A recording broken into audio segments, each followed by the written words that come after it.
Alright lads, welcome back to another video. In this video we're going to be going in depth onto basically everything I need to tell you on how to improve on keyboard and mouse. Now look, as of coming up with the idea to record this video, I've realized I can't fit all of this information into one video. So that's where I'm going to just link this, a little bit of information with my promo, and basically just tell you, man, it might be worth a subscribe if by the end of this video you learned anything. And that's all I'm going to do for my promotion, boys. That's all I'm going to say. I'm not one of these YouTubers that like to boast, begging you to subscribe. I'm just letting you know. The option's there. That's it. Moving on with the video. Well, this video is just going to be a brief overview. Like, maybe 12-15 minutes overview of, like, all the tips I can give you guys on how to improve. And we're going to start with that right now in a second. But the videos that will be coming after this are going to be in-depth, like how to improve editing on keyboard and mouse, how to improve aim, how to improve, you know, edits, all that in depth. We're going to do a whole series on it. We do a series on how to improve right now, but this is going to be my unique video series just for these keyboard and mouse brothers that we got going right now. I will do ones for controllers, so don't, you know, worry. This video you're still going to find some useful stuff. Starting with it now. Sorry for that long intro, I just needed to get that facts out of the way. First things first, if you want to improve on keyboard and mouse, you have to have a nice solid structure. By that I mean you need to have optimal binds. There's a lot more things as well, but we're going to start with optimal binds because we got to start somewhere. There's a lot of binds on keyboard and mouse, especially if you're new. It's going to be very confusing. It was very confusing for me. I'm only 6 months on it, and I was goated on COD, but now I'm back on Fortnite. I'm playing with that low sensitivity. I'm still messing around with things, but look, binds are something very important. You might not think it, and it's very hard to find binds you're comfortable on when you first start. Like I had Q to crouch and shit like this, man. It was weird. It was comfortable for me because I didn't know what it was. But trust me, the best thing to do is go to a pro and just copy his binds. Now, I don't mean someone who's using double movement binds and all this shit. Make sure he's just simple. If you have a friend on keyboard and mouse that's you think is really good, just copy his binds, man. Just for the meantime. Once you get comfortable pressing certain buttons, you will be good to just make your own way. That's exactly what I've done. Trust me. Make sure, you know, nothing crazy, you know, WASD to walk, nothing insane. Just simple binds, standard binds for any game. Your 1, 2, 3, 4, 5 to swap between your weapons. Make sure you got scroll wheel reset going, because that's very important. If you don't know what that is, I can do a whole video on that, just let me down below. But I'm pretty sure at this stage, anyone who's half decent at the game will know what scroll wheel reset is and how overpowered it is. But look, if you don't, I'll make a video on it.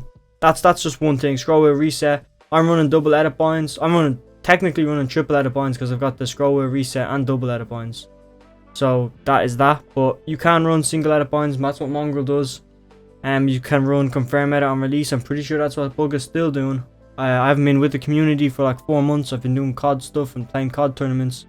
I did a little Nick Mercs, you know, just dipped out for a while, let Fortnite cool down and get hyped back up for me anyway. I just got tired of the game. We don't need to worry about that anymore. I'm here. I'm going to be providing tip videos. I'm going to try to get back into my professional groove. Try and make it back up to that level that I once was. And moving on, you want a nice sensitivity. This is tip 2. Nice sensitivity means something you're comfortable on. That's why I said nice sensitivity. I didn't say a low sensitivity. I didn't say a high. Something that's just nice, you know. You feel it. Makes you feel like you're playing better. You'll know it. Like I'm playing on a super low sensitivity now, man. And it feels amazing. And for those of you who do want to know, it is 400 DPI with a 9.1 sensitivity. It was 8, but I hired it up because I realized that shit's half Mongrel sensitivity. And you can see my arm in the background, man. I don't know. I'm messing around with new sensitivities right now, but as of the gameplay in the background, it's a 4.9. I'm hitting every shot, or 4.9, sorry boys, a 9.1 with a 400 DPI, but I'm hitting every shot. It's consistent, but when it comes to those builds and edits, man, my hand is beaming around the desk. I'm getting cramped up and shit. But look, a nice sensitivity just means something that you can comfortably edit on, comfortably aim on, and comfortably build on. That's it. Whatever works. Doesn't matter what anyone else is using. If it's the highest sensitivity in the world, it is.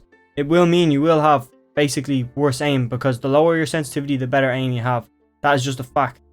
There's no debating needed there. It's just a fact. Now, as far as like practicing and improving, this is probably what most of you will be here for if you're still here. And practicing and improving, I would start like what I'm doing now, Zone Wars. Zone Wars, I've said it before, I've made a whole video on it. I made multiple videos on it, and it's like, it's equivalent to a compound exercise in the gym. That basically means like it hits so many different basically key muscle areas. Not muscles in this case, but in the gym it's muscles. But in this, it's literally you hit your edits in this. Like you're practicing your edits, you're practicing your builds, you're practicing your aim definitely, your AOR aim and hipfire aim, your flicks, your tracking.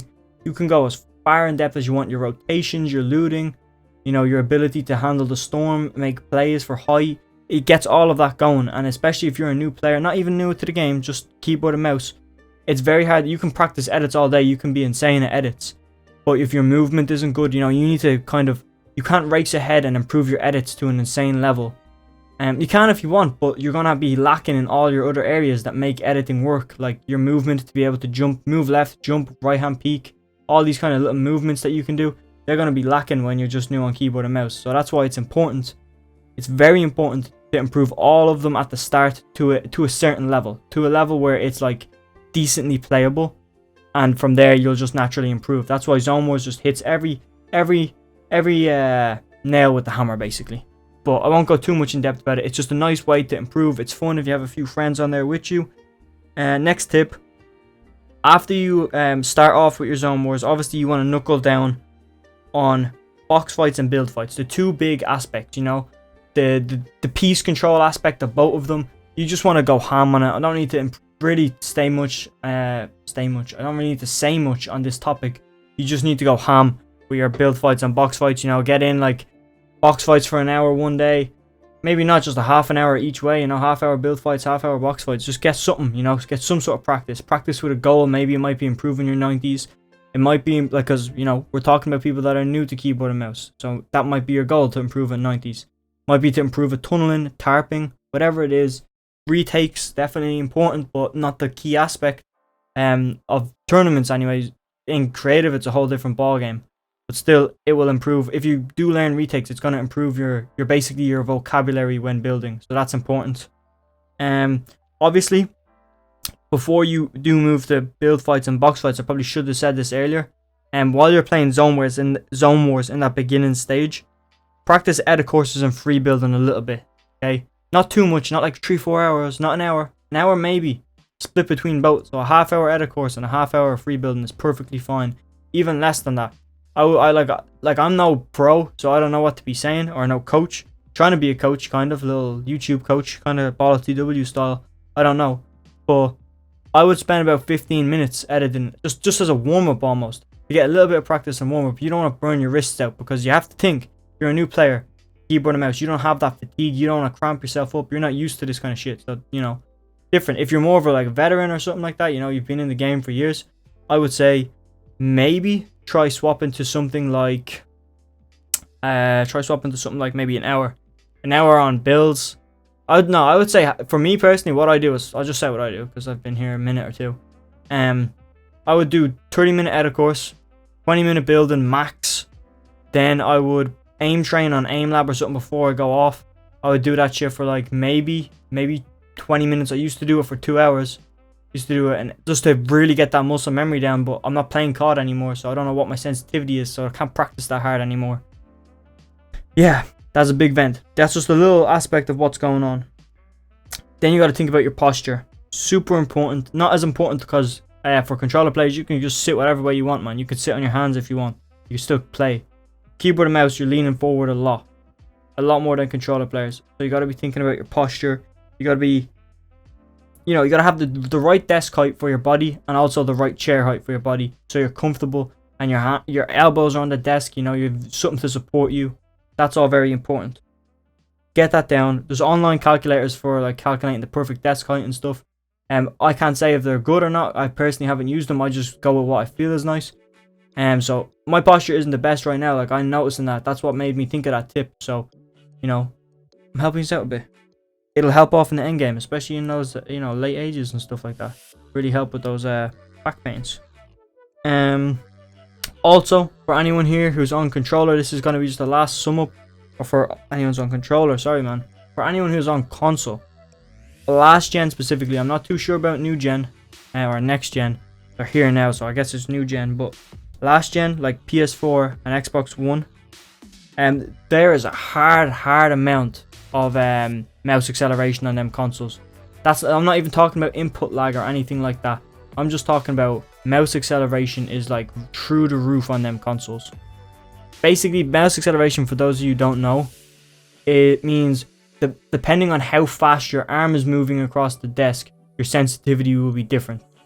So you could like have an 800 DPI and move your mouse across your desk at like a slow pace. It will like land somewhere on your desk. It will land, your crosshair will land somewhere on the screen. But you do that exact same distance of movement on your mouse pad, where you do it fast, it will speed up because it's acceleration. Instead of being linear, so like let's just say you have let's just referencing the numbers like this: 50, 50, 50, 50. What will happen instead of that just consistent number? It would be like 50, 51, 52, 53, 54. It just ramps up. It just gets faster. The same way a car goes from 0 to 100. It doesn't just start on 100 basically. It's a weird way to look at it. I'm trying to explain it for people who don't know. And for those of you who do, you can enjoy laughing at my analogy or whatever. But look, they're the tips. That's all I've got. They were off the top of the dome. Had a few notes taken down, but most of the part they were off the top of the dome. I can go real in depth on them. Like I said, I have more videos coming for how to improve, you know, in aim. Real in depth in aim. I have a video that's going to be nasty. I have loads of videos already out if you want to go check them on the channel. But before you leave, make sure you hit that sub button if you made it this far, because we're going to be doing loads of great content. We're on 200 subs. I have a montage in the making. I'm editing it myself. And for those of you who don't know, that's what I like doing in my spare time, is just editing my own montages and stuff. It's real fun. But that shit takes like 18, 19, 20 hours to make a perfect one. I used to do it back in COD a lot. Not really in Fortnite. I did, but I took them down because they were terrible. You can probably still find one or two, but look, that's all I have. We're going to just grind. We're trying to get to 500 subs by the end of June, basically. I think it's doable. We're on 200 now. It's a big goal. And I'm asking you to sub, not to help me, but for me to be able to help you. The more people there is, the more motivated I'm going to be, the more videos I'm going to make. Last week we just did 10 videos in 5 days. That's insane. Double upload for 5 days from Monday to Friday. I can do that again. Depends how the views are going. Depends how people are liking it. Depends what people want to see and how much of it I can make. That's all I've got to say. And I hope you enjoyed the video. I'll just leave you with this bit of gameplay, will I? Nah, you don't want to wait around that long. I'll just roll the outro. I'm out.